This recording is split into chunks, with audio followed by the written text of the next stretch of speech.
What is up, mortals? Alex here. Today I have a DD deck profile for you guys. A deck that has been in my deck box for a few years now, a few months really. This is a deck that I happen to always have put together. Every format I test something with it. For the past few years, the deck was struggling. First of all, we got Electromite, and it did bring some life to the deck, but it wasn't quite what the deck needed. And yesterday, I got my hands on the new DD Link monster that we got in DUEL Overload, which is insane, by the way. This card, it just does so much for the deck. Being able to grab your scales from the deck is insane. That's something that the deck really needed. We had gates. The dark contract with the gates to search the missing piece that we needed, but with Gilgamesh legal now, we can go and get the extra scales that we needed to pendulum summon. And if you know DDs, this is the deck, the pendulum deck that rarely ever pendulum summons, but when it does, it's just game every time. So extremely helpful. And the other card that the deck needed was Needle Fiber or Haliquavrax. Weird name, but we managed to get our hands on those, and today I will be profiling the DD deck for the March 2020 format. We should be getting a Forbidden Limited list soon, so if anything gets hit, I will be doing an update on this, but as of right now, this is the list that I've been playing. It's 40 cards, extremely consistent. This is a deck that you can take to any locals and do well with, maybe to a regionals if you add some hand traps. I am not playing any hand traps in this build. This is strictly for fun, just to play around with friends, especially now that everything is shut down. This is something you can whip out and play your friends with. So I'm going to start the deck profile with the best card in the deck, Abyss Ragnarok. This card is Monster Reborn in every sense. When it's summoned, you reborn a triple D. When it in the scale, when it double D or triple D is summoned, you can special summon a double D or triple D from the graveyard. Excellent effect. It's monster removal. It's really good nowadays. Before it didn't really come out because you can beat things over by battle. Now that there are some really huge monsters that you don't want in the graveyard, you'd much rather banish them. So 3 Abyss Ragnarok, definitely the best monster in the deck. 3 Kepler's. Kepler's Rhoda. It has 2 effects, of course. But we only use the on summon effect to add a dark contract from our deck to our hand. Add gate essentially, and most of the time he's your high scale. Not much to say about that. Very important to the deck. Same with Source Slime at 3. Thank God this card never got hit here. I did get semi-limited in Japan, and I think it went to 3. But excellent card. It's the best starter in your deck. You really want to have this with Necro Slime to start fusing away. Especially under Master Rule 5, you're going to be able to put your fusions in the main monster zone. So having access to this card early game, mid, and late game is very important. So we max out on those. And for the last playset of monsters that I play, 3 Lamia, the tuner of the deck. The deck has 2 DD tuners and a non-archetypal tuner right now in the list, but Lamia is still the best one. Having the double D name and being able to special summon itself from hand and or graveyard, it's really huge. And this is the card that will be triggering your Abyss Ragnarok in the early combos. Very important card. Now with Needle Fiber, we have access to Lamia through any tuner, which is really good. We're playing 2 Thomas. Thomas is it's an interesting one. He doesn't really do much besides get you advantage. As you can see, his stats are very poor, but you'll never really keep him on field. He's usually in scale, unless you're going for rank 8, where on field effect you can target a scale and destroy it to summon a triple D monster from your deck. But the scale effect is why we want it. He's just once per turn recursion. So while he's in scale and Kepler's on field and or extra deck, we can go ahead and get gates every turn, which is really cool. Tommy, mainly because we're playing the Sires and we want access to 1 every game really. 2 Copernicus, one that most people cut from 3 to 2. and I was very hesitant with that as well. At first I was playing 3, I wanted to have it in my hand all the time, but he kept clogging. I guess with how fast the game is nowadays, you don't really want to have a dead card in hand. And the third Copernicus never really came up. You only really won 1, and now with Gilgamesh, he can become a 1 scale, which sometimes it matters. 2 Necro Slime, it goes hand in hand with Swirl Slime to have double fusion. Very good card. Never play 1, and 3 is just a little bit too many. For the one-offs, we are playing Apocalypse now. Thanks to Gilgamesh, we can place him from the deck into a scale and then banish DD cards to special summon. Basically, it's an extender that's a level 7 that's a pendulum as well. So this lets us have access to Siegfried and Boral Savage. Unless you use Gilgamesh effects, which you can't summon anything but DDs for the rest of the turn. For the last pendulum DD monster, 1 Orthos. He's a level 4 tuner. After you special summon him, of course, you can't summon anything but fiends, but he's still a searchable MST. Comes up. Sometimes you want to get rid of those strikes, super polys, and call buys. Very good card. The last DD monster and the last tuner, DD Ghost. It has a graveyard effect. When it's sent to the graveyard, you can target a DD card, send an additional copy of that from the deck. It lets you just refuel your graveyard. That affects not once per turn, which is really good. And it has a banish effect that if it's banished, you can return a banished DD card to the graveyard.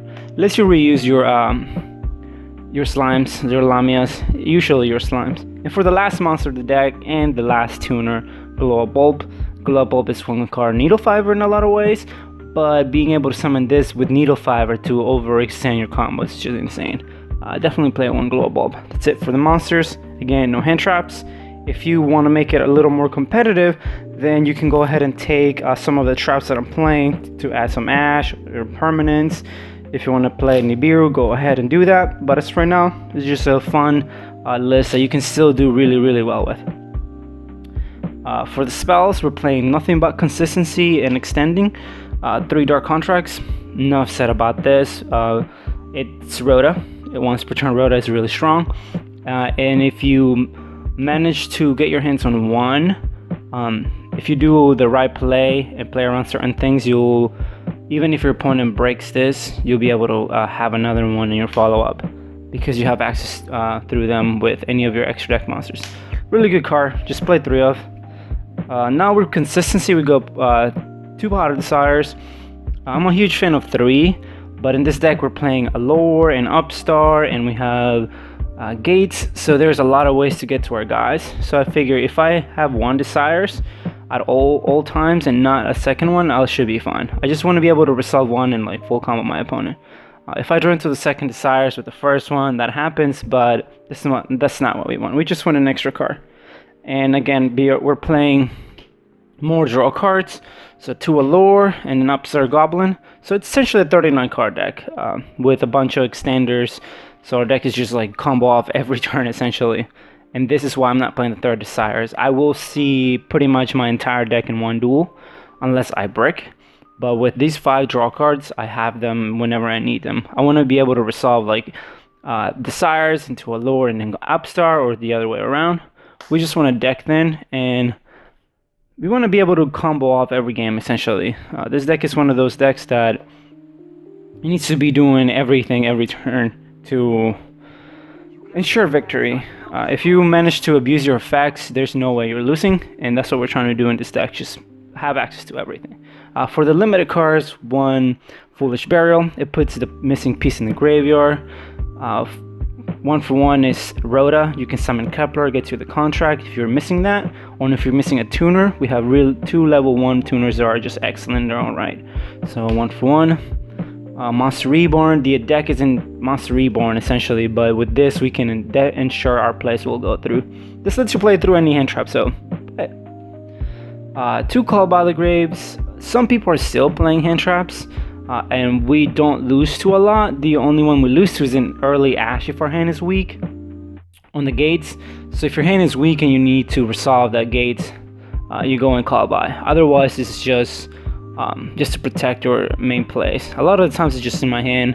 If I know my opponent doesn't have any hand traps, I just keep it. There's no reason to play it. But Some people are still playing hand traps. Having some Call by the Graves in the main deck will help. It's also a trap. You can set it and stop one of your opponent's effects. This is a very good card. Best card in the game. So, Dark Contra with the Swamp King. Poly for the deck. This allows you to play through hand traps. It lets you overextend now. We have a brand new excellent level 8 fusion that the deck actually needed, and it makes this card a lot better. So 1 Swamp King, and for the last contract, Dark Witch. Raigeki Break, by discarding a card, pop a card on the field. On your opponent's turn, all your fiends gain 1,000, which is extremely relevant nowadays, which is weird. It protects Gilgamesh from being run over, honestly, and like every Dark Contract, you take 1,000 standby phase. Very good card, play the 1, never cut it. And this is my text, I guess. There's so many cards that you could play. You can play hand traps, like I said. You can play impermanence if you have access to those. But in every single one of my low tier decks, I'd like to play 3 strikes just to have something going with my main engine. And in this deck, you can summon a bunch of negates and have a strike set. That's usually over every time. So 3 strikes, but again, this could be anything. This could be the 3rd Desires, the 3rd Allure, and another DD monster, 3 Ash, 3 Nibiru's, but Solemn Strike lets us play through a Nibiru turn 2 if we manage to get lucky and play around 1. Very good card. 40 cards in the main deck. For the extra deck, we have 15, and we're going to start with the... Let's start with the fusion monsters. We played 2 Genghis. The main one, honestly, this is what brought the deck to playability when it came out. The deck was played, yes. It was Dark Turbo, and that was not very good. But now, when Genghis came out, the deck just had access to a lot more plays, and I can't see myself cutting this to 1. I just can't. It comes up every turn. So you summon 1 early on, and then the follow-up, the second one. 2 Genghis, 1 D-Arc. Even to this day, you play it because not gaining life instead of burning against some grindy matchup, it's really, really relevant. And also the level 7 matters. It's because you need level 7s to go with your level 1 tuners to make Siegfried. Triple D Flame King Executive Genghis. Very good card. Very, very good card. Happy we got this. It's like the old Genghis. When a guy is summoned, you reborn a guy. And during your main phase, during your turn only, you can negate a spell trap. Very good card. Definitely play the 1. We ended up calling Beowulf. I was really sad about that, but he's the one that he did nothing really besides be a ending board, and we have other monsters that we can end up on. If I'm missing the Heavy Storm effect, maybe I'll just side deck it.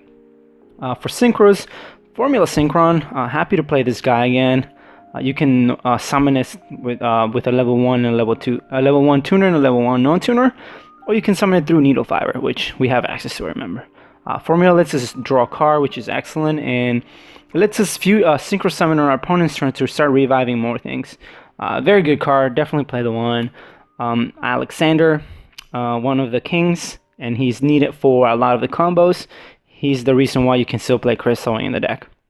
And we are playing Crystalwing. Siegfried, favorite card in the entire deck. Amazing card. Once per turn negates spell trap on field. Does not destroy. Excellent. It lets you gain life when he's destroyed. Really good card. My favorite card in the deck for sure. Crystalwing Dragon. It's the star synchro. It's probably the best synchro to get into. It's easy to summon. Fairly easy to summon. It has protection for a board, and he protects himself by beating over anything by battle. Avermasks do exist nowadays, so maybe it's a little harder, but Crystalwing's still very, very good. We play 1 High King Alexander. He's Monster Reborn like everybody else, but he also becomes gigantic. He's usually summoned of the effect of Gilgamesh when he's destroyed. You can summon this guy fairly easy as well, but you much rather keep your tuners for level 8, and Gilgamesh can summon this guy. For Xyz, 1 High King Caesar. Really cool card, and I really don't summon it as much as I should, but when I need to go first and my hand is a little weak, you can climb into 2 Genghises and summon this guy. So negate 2 summons, and if he dies, you get a contract for a follow-up, which is really good, and that's why I like him. When my hand is weak, summon 2 Genghis, this guy, pass. My opponent has to kill this guy, and if they do, I get a contract. and that means that I will not be dying. Very good card. For my rank 8s, I play 2 on number 38. It negates spells. Sometimes you have this, Siegfried and Crystal Wing. That's what you want to end up on every game, and it happens a lot. So play this, Kali Yuga. We can summon it every turn, so why not do that? Excellent card, one of the best cards in the game, honestly. So one of those. That's it for the Xyz, just 2. I've been thinking about playing Dingirsu just for follow-ups, but then that just takes a lot of space, and we don't have that for to go around anymore. We're playing too many extra deck cards, and three extra deck cards that you just have to play. I've been trying less, like the ratios changing on these cards, but 2 and 1 is the way to go. And we're gonna start with Gilgamesh. The card the deck was missing. It does everything for the deck.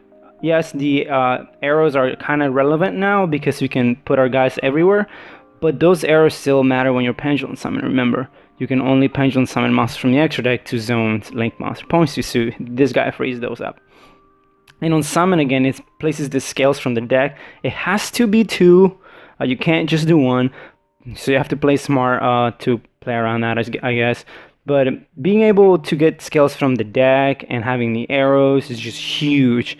And on top of that, has the graveyard effects. When he's destroyed by opponent's card or by battle, you just get a free monster from your extra deck. So you can get anybody, even the cards in your extra deck. You summon Kali Yuga, that's game. So good. Unless Kali Yuga needs to be link summoned, but still really, really strong. Definitely happy we got it. You have to play it at 2. You can get away with 1, but it comes up in a follow-up too often, and I decided just to cut something else and add the Gilgamesh because it does come often, or more often than not. And for the last card in the extra deck, we have this guy. Extremely happy. You have no idea how happy I am that we got this dude into the game now. We've been waiting for years, like almost 3, 2.5. Insane. But now this guy's out. We can play in all the cool decks. Hopefully it doesn't get banned right away. This is definitely the strongest card we have in the game at this moment, and I'm going to be playing it on everything. So as you saw, we have 4 excellent tuners, 3 excellent tuners, and we can get any of those from the deck with this guy. And the arrows matter, which is, again, those arrows is what makes Linksu so good. And he has a banish effect that you can summon a synchro tuner from your extra deck and it's treated as a synchro summon. So that's how you go into more combos in your opponent's turn with Siegfried, Genghis, and Ragnarok. You just keep reviving things on your opponent's turn because you managed to synchro summon on their turn. Really good card. It definitely adds a new flavor to the deck, and I would highly recommend picking one up, not just for this, but in general. Alright, duelists, this was my take on DDs for the March 2020 format. Let me know what you guys thought of the video. I'm still tweaking the deck a little bit, but I'm fairly happy with it. If you guys have a list, please post it down below. If you have a video, please link me to it. I'll definitely check it out. Again, any questions down below and I'll reply as soon as I can. Check out my channel for more videos like this, for more duels. Definitely be expecting some duels for this deck soon. I'll try to record some later today. But as right now, this is what I brought you guys. Again, thank you for watching. Like the video if you like the deck, and don't forget to subscribe. Alex out. Peace.